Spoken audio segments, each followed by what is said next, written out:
Praise the lord. ఈరోజు దేవుని వాగ్దానము, నన్ను జాగ్రత్తగా వెదుగువారు నన్ను కనుగొందరు. సామెతలో 8వ అధ్యాయము 17వ వచనము. నన్ను ప్రేమించు వారిని నేను ప్రేమించుచున్నాను, నన్ను జాగ్రత్తగా వెతుకువారు నన్ను కనుగొందరు. దేవుడు మొదట మనల్ని ఎరిగిన దేవుడండి. మనం ఆయన్ని ఎరగలేదు, కానీ దేవుడు మనల్ని మొదటే ఎరిగి ఉన్న దేవుడు. నన్ను జాగ్రత్తగా వెతుకువారు నన్ను కనుగొందురు. మనము దేవుణ్ణి ఎలా కనుగొనాలి? మొదటిగా మనము దేవుణ్ణి వెతకాలి. ఏ విధంగా? వాక్యం ద్వారా వెతకాలి. వాక్యం చదవడం ద్వారా, ప్రార్థించడం ద్వారా, ఆయనతో సహవాసం చేయడం ద్వారా మనము దేవుని శ్రద్ధగా దినదినం మనము ఆయన్ని వెతకాలి. దేవుడు అంటే జ్ఞానమేనండి. దేవుణ్ణి వెతికితే మనకు జ్ఞానం కూడా వస్తుందన్నమాట. దాని ఫలితము మనము కూడా చూస్తాం. ఏంటంటే, మనల్ని దేవుడు రక్షిస్తాడు, రక్షణనిస్తాడు. మనం ఎలాంటి స్థితిలో ఉన్నవారమైనా దేవుడు మనల్ని ప్రేమించి మన పాపపు స్థితి నుండి విడిపించి తన సొత్తుగా చేసుకుంటారు. దేవుడు ముందే మనకు చెప్పారు, ఎంత పాపినైనా ప్రేమించే దేవుడు కదండి. అలాగ ప్రేమించడమే కాదు, మనం ఏ స్థితిలో ఉన్నా కానీ మన స్థితిగతులన్నింటినీ గమనించి ఆయన స్వరక్తాన్ని మన కొరకు త్యాగం చేసి మనల్ని రక్షించాడు. మన పాపాలన్నింటినీ ఆయన సిలువలో భరించాడు. మనల్ని జీవంతో నింపాడనమాట. తద్వారా మనల్ని తన రాజ్యానికి వారసులుగా చేసుకున్నాడు. అంతేకాదు, తన సొత్తుగా చేసుకున్నాడు, తన స్వజనాంగంగా చేసుకున్నాడు అనమాట. అంతేకాకుండా ఇంకా ఆయన్ని వెతకడం ద్వారా మనము నీతి కలిగి ఉంటాం, నిత్య సంపద కలిగి ఉంటాం. ఆయన రాజ్యంలో అక్షయమైన సంపద మనకు అనుగ్రహిస్తాడనమాట. మనం ఆయన రక్షణలోనికి వచ్చినప్పుడు ఆయన మనకి ఇవన్నీ అనుగ్రహిస్తాడు. అందుకే మనము దేవుని దినదినము వెతకాలి, దినదినము ఆయన్ని మనం కనుగొనాలి. ఆయన ప్రేమ ఎంతో అపారమైంది, నిరంతరమైన ప్రేమ దేవుని ప్రేమ. ఇంకా దేవుని ప్రేమ షరతులు లేని ప్రేమ. అందుకే దేవుడు మన కొరకు తన ప్రాణాన్ని సైతం త్యాగం చేశాడు ఆ సిలువలో. ఆయనది ఇంకా ఉచితమైన ప్రేమ, శాశ్వతమైన ప్రేమతో నేను నిన్ను ప్రేమిస్తున్నానని చెప్తున్నాడు దేవుడు. ఇవన్నీ మనం పొందుకోవాలంటే మనం ఆయన్ని వెతకాలి.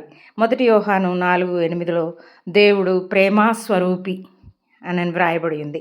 ఆయన ప్రేమ మారనిది, పాపులను సహితం ప్రేమించే ప్రేమ, పాపులమైన మన కొరకు ప్రాణం పెట్టే ప్రేమ అన్నమాట దేవుని ప్రేమ.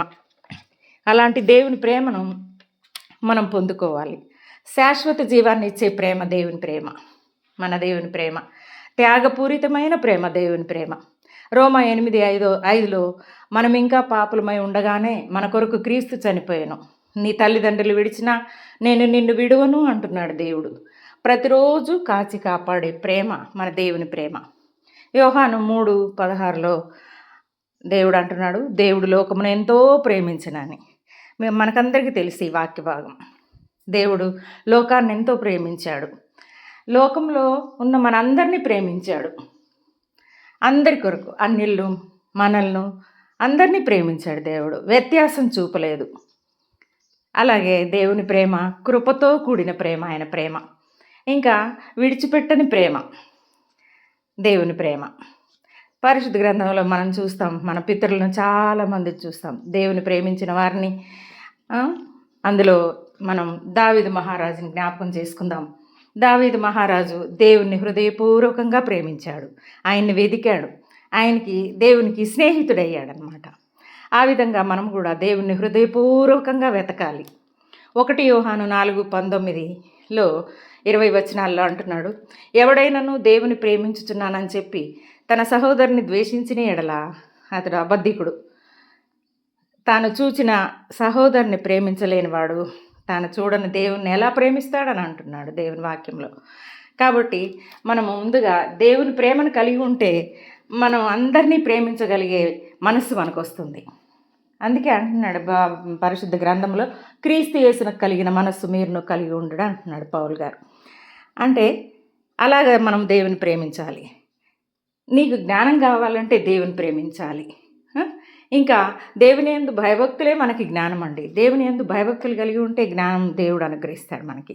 ఈ విధంగా మనం దేవుని యందు భయభక్తులు కలిగి ఆయన్ని వెతికి, ఆయన్ని ప్రేమించి, ఆయన వాక్యాన్ని ప్రేమించి, ఆయన సన్నిధిని ప్రేమించి, దేవుడు లోకమును ఎంతో ప్రేమించెను అన్న రీతిగా మనం కూడా దేవుని బిడ్డలుగా దేవుని ప్రేమిస్తూ, ఆయన ప్రేమను పొందుతూ, ఇంకా ఎవరైతే దేవుని ప్రేమను పొందలేకున్నారో వారందరూ దేవుని ప్రేమను పొంది ఆయన జాగ్రత్తగా వెతకమంటున్నాడు దేవుడు.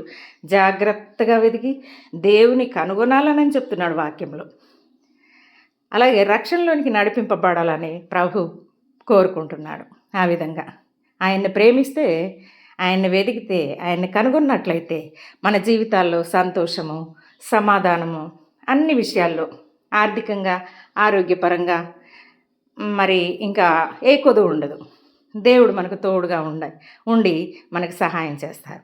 మనం ఏ స్థితిలో ఉన్నా సరే, అది ఏ స్థితి అయినా సరే, ఆ స్థితిలో దేవుడు మనకి సహాయం చేస్తారు. అంతేకాదు పరలోక సంబంధ విషయాల్లో కూడా మనకు ఆయన రాజ్యంలో నిత్యము ఆయనతో పాటు ఏలడానికి మనకు ఆయన కృపను అనుగ్రహిస్తాడు. ఈ విధంగా దేవుడు మనకి ఇంత గొప్ప వాగ్దానాలని మనకి దయచేశారు. ఈ వాగ్దానాలన్నింటినీ మనము ఎంతో శ్రద్ధగా మనము ఆయన సన్నిధిలో ప్రార్థించినట్లయితే ఆయన వాగ్దానాలు ఇచ్చే దేవుడు, నెరవేర్చే దేవుడు, మాట తప్పే దేవుడు కాదండి. ఆ విధంగా మనము దేవుని ప్రేమించి ఆయన్ని కనుగొని ఆయన ద్వారా మనము రక్షణ పొందాలని, ఆయనతో సహవాసం ప్రతిదినము సహవాసం చేయాలని కోరుకుంటున్నాను. ఎందుకంటే దేవునితో సహవాసము మనల్ని ఎంతగానో ఉన్నత స్థితికి తెస్తుందన్నమాట. మనకి అన్ని విషయాల్లో దేవుడు మనల్ని గొప్ప చేస్తాడు. దేవునికి లోబడి, ఆయన ఆజ్ఞలకు లోబడి,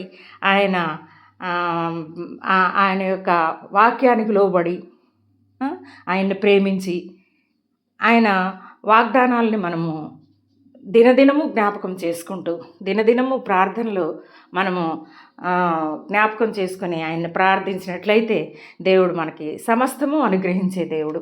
తన ప్రాణాన్నే మనకి మరి త్యాగం చేసి ప్రాణాన్నే మనకు అర్పించింది, మన కోసం ఆ శిలువలో మరి అర్పించిన దేవుడు. తన శిలువలో ఆయన రక్తాన్ని చివరి రక్త బొట్టు వరకు కార్చిన దేవుడు అనమాట. అలాంటి దేవుడిని మనము మరి వెతకాలి, కనుక్కోవాలి. ఆయన ప్రేమను పొందాలన్నమాట మనం.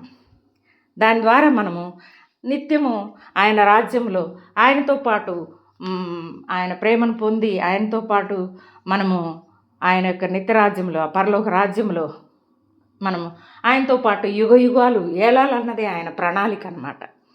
అలాగన మనమందరము దేవుని ప్రేమించి, ఆయన్ని వెతికి, ఆయన్ని కనుగొని, ఆయన ప్రేమను పొంది మనమందరము మరి ఆ విధంగా దేవుని కొరకు మనము దేవుని ద్వారా సమస్తం పొందుకొని, దేవుని ద్వారా దేవుని ఆశీర్వాదాలు పొందుకోవాలని మీ అందరినీ దేవుడు దీవించి ఆశీర్వదించాలని ఈ వాక్యాన్ని ఈ యొక్క మరి వీక్షిస్తున్న అందరూ కూడా దేవుని వెతికి, దేవుని ప్రేమను పొంది ఆయన బిడ్డలుగా మరి జీవించాలని, ఆయన కొరకు జీవించాలని నేను మీ అందరినీ కోరుకుంటూ, దేవుడు మీ అందరికీ ఆ విధంగా సహాయం చేయునుగాక.